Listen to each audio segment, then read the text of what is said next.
Hey everyone, welcome back to my channel. Today, we're going to dive into a simple yet essential task for any PC user. Checking your computer's configuration. Step 1.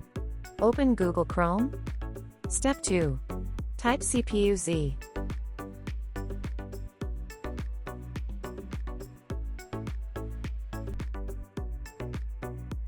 Step 3. Open first link. Step 4. Download and install it.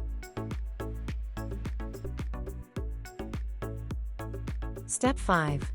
Run the application.